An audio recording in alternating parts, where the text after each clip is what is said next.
Bismillahirrahmanirrahim. Assalamualaikum warahmatullahi wabarakatuh. Bagaimana kabarnya anak-anak soleh di rumah? Semoga hari ini semuanya dalam keadaan sehat-sehat ya. Amin. Sebelum kita melaksanakan pembelajaran kita pada pagi hari ini, marilah kita berdoa agar segala aktivitas yang kita kerjakan pada pagi hari ini insya Allah diberkahi oleh Allah Subhanahu wa Ta'ala. Amin. Adapun pembelajaran kita hari ini adalah tematik subtema 2 pembelajaran 1. Adapun muatan pembelajarannya yang pertama adalah pada pembelajaran IPA. Adapun KD-nya adalah 3.1 membandingkan cara perkembangbiakan tumbuhan dan hewan. Kemudian pada KD 4.1 menyajikan karya tentang perkembangbiakan tumbuhan. Kemudian pada muatan pelajaran IPS, adapun KD-nya yaitu pada KD 3.1 mengidentifikasi karakteristik geografis dan kehidupan sosial budaya, ekonomi, politik di wilayah ASEAN. Kemudian pada KD 4.1 menyajikan hasil identifikasi karakteristik geografis dan kehidupan sosial budaya, ekonomi, dan politik di wilayah ASEAN. Kemudian pada muatan pembelajaran bahasa Indonesia, adapun KD-nya adalah 3.1 menyimpulkan informasi berdasarkan teks laporan hasil pengamatan yang didengar dan dibaca. Kemudian pada KD 4.1 menyajikan simpulan secara lisan dan tulis dari teks laporan hasil pengamatan atau wawancara yang diperkuat oleh bukti. Kemudian adapun tujuan pembelajarannya yang pertama, setelah mendengarkan teks laporan yang dibacakan, siswa mampu menemukan ide pokok dengan bantuan diagram. Kemudian yang kedua,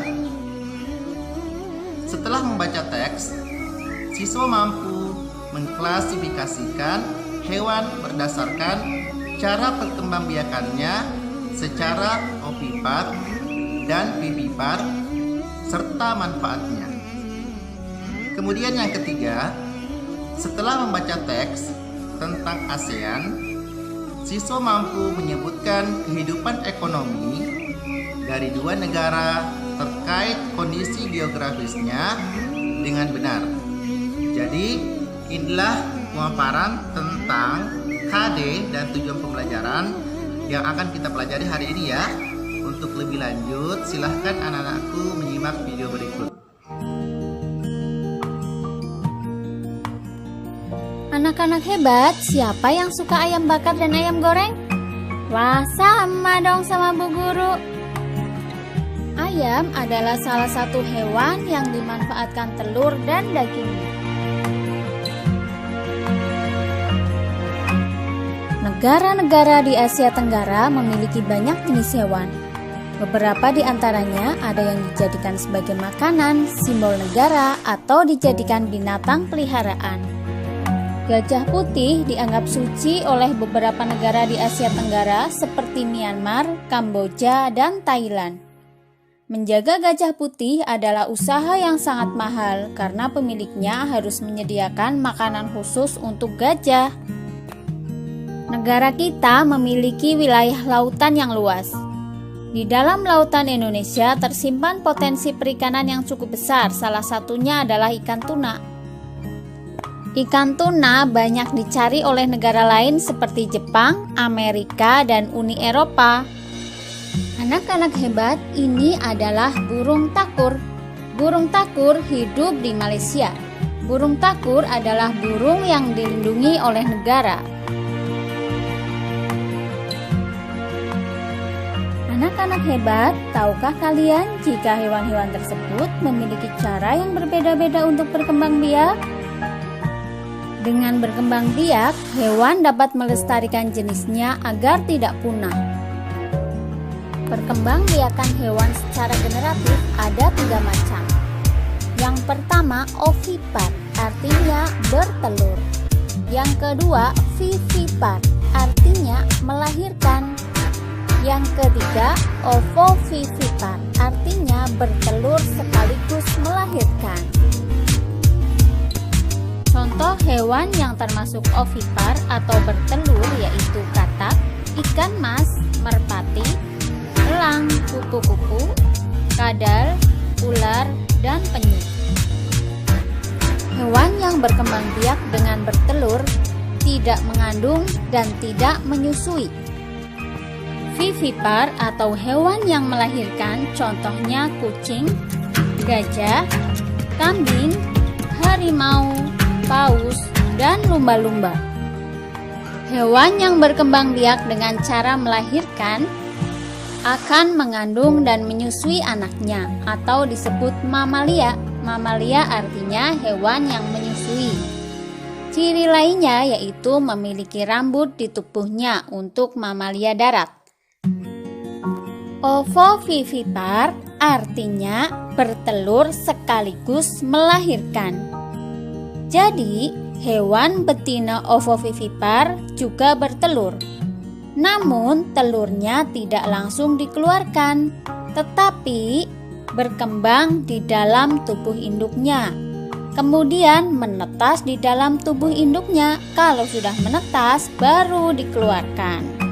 Ovovivipar contohnya ikan pari, ikan hiu, kuda laut, iguana, salamander, platypus, ikan gupi, sebagian jenis ular yaitu ular goa, ular kadut, anaconda dan ular piton, dan sebagian jenis kadal.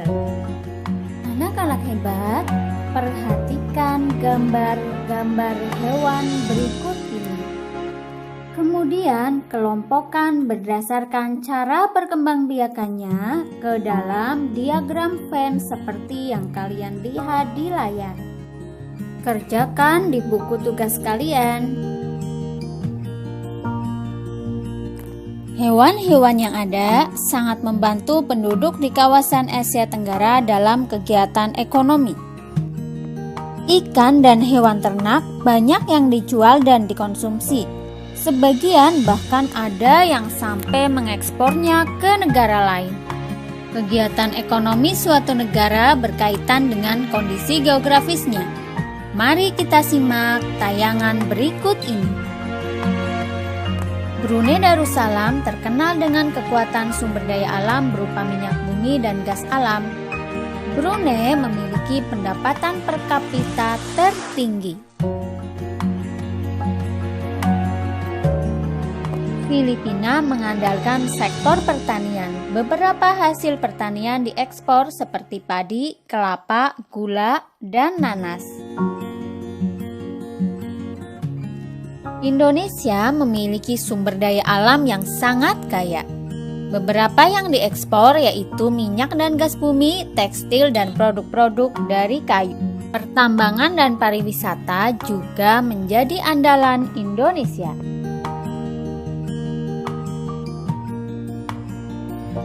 Negara Kamboja mengandalkan sektor pertanian di sepanjang aliran Sungai Mekong.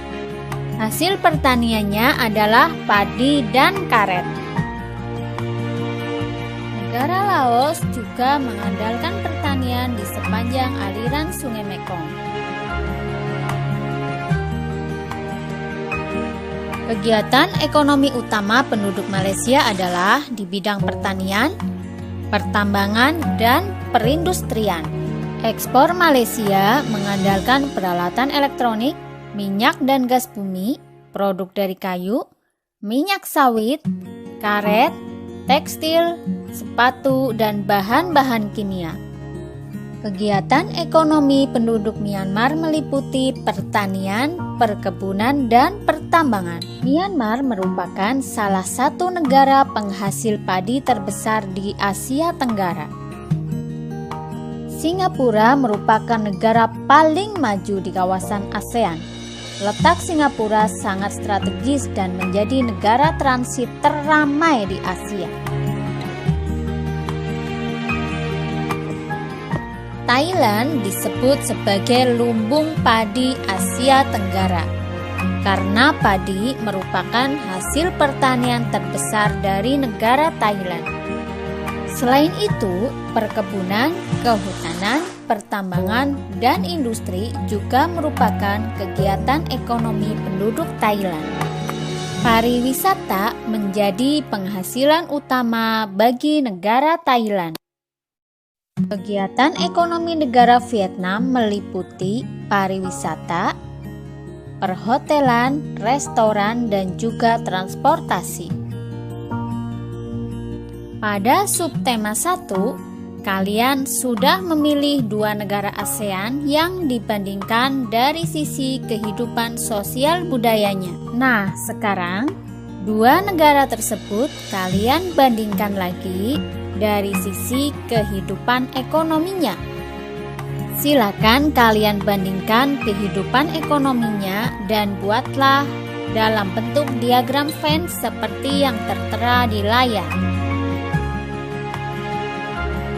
Anak-anak hebat, guru akan membacakan sebuah teks laporan. Tugas kalian adalah menuliskan ide pokok dari paragraf 1 dan paragraf 2. Simak baik-baik ya. Bebek. Bebek adalah unggas yang hidup di darat tetapi menyukai perairan. Penduduk Indonesia banyak memanfaatkan daging dan telur bebek untuk kebutuhan sehari-hari. Paragraf 2. Bulu bebek tidak pernah basah meskipun ia berenang dan menyelam. Hal itu karena bulunya memiliki kelenjar minyak. Lapisan minyak berguna untuk membuat suhu tubuh bebek tetap hangat di malam hari. Anak-anak hebat, hari ini kita telah belajar tentang perkembangbiakan generatif hewan, kemudian tentang kehidupan ekonomi negara-negara Asia Tenggara, dan menemukan ide pokok paragraf dari teks laporan yang didengar. Alhamdulillah, sampai di sini dulu pembelajaran kita ya anak-anak soleh. Semoga anak-anakku semua paham tentang materi hari ini dan tetap semangat di rumah ya. Nah, saya tutup dengan ucapan doa kafaratul majelis. Subhanaka Allahumma bihamdik, asyhadu an la ilaha illa anta, astaghfiruka wa atubu ilaik. Assalamualaikum warahmatullahi wabarakatuh.